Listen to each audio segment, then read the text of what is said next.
everyone, welcome once again to Horrific Tales. Before we begin, can I just ask you do me a wee favour and like and share these videos and help get the word around?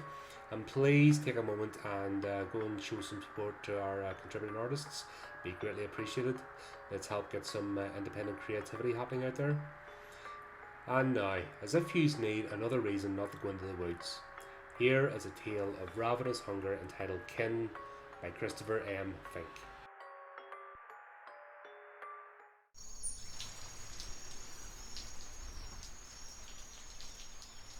The area was awash with a dim aqua-green-blue colour, one that bared the constant threat of rain, cold and damp. Even if the search party was extensive enough, they would be lucky to eventually find Jack Chalder's body, or what was left of it. There was very little blood left.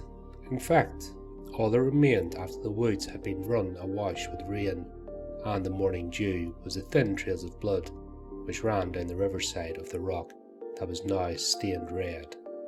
She wouldn't have dared to venture further. About another 2 miles into the dense wilderness, they would have picked up another blood trail leading to the macabre site. Jack's mangled body lay across the boulder, beside the crisp, flowing creek, which continued to catch a few drops of blood and string them to fading yarns of red downstream. The body?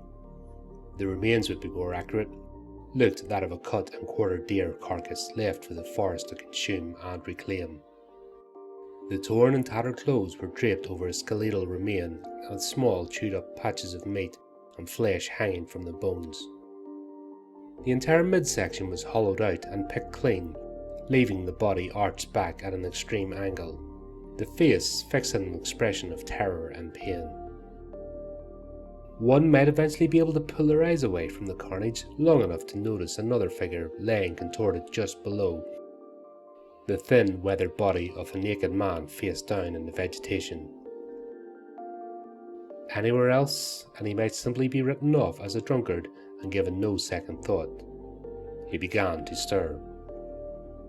A younger-looking man, malnourished and frail, his bones clearly visible through the taut corners of his skin, his elbows, knuckles, and bent joints all stretched to a ghostly white colour.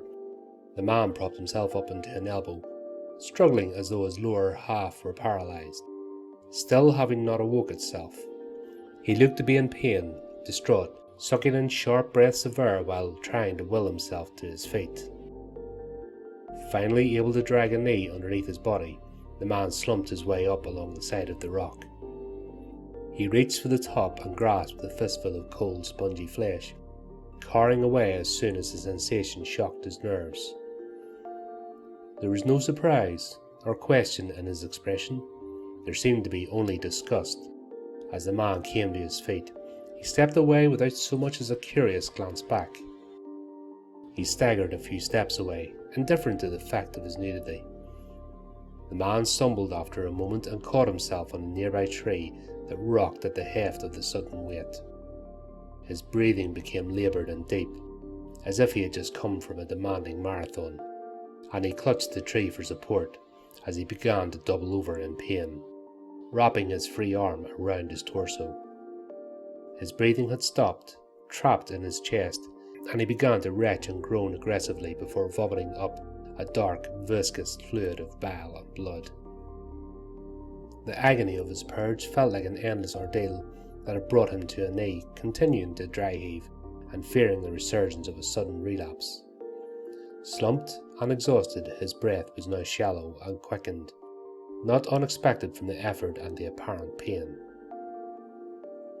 The man sat against the tree to catch his breath and observed his surroundings. A slight look of aggression began to gloss over his face. He looked back and forth through the vast wilderness with some caution, until finally laying his eyes on Jack's body for the first time. The sight was horrific, but it only seemed to reinforce his rage as his eyes fell to an ominous glare. He felt as though he might charge after the carcass to tear apart what was left, as the man came to his feet and took a tentative step forward, then paused. He looked as though he were now struggling with some inner intent. His desire to run was for the moment greater than his hunger, while his mouth foamed and drooled with a rabid threat. He spasmed, shaking his head with a snap of the neck, trying to free his mind of these tormenting thoughts. They only antagonized him further, and with what will he had remaining, he darted off into the woods, hoping to outrun the madness.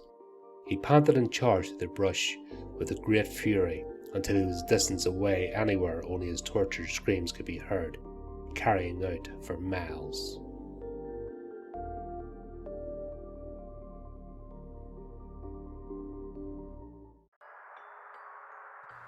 Well, we hope that you enjoyed our latest horrific tale.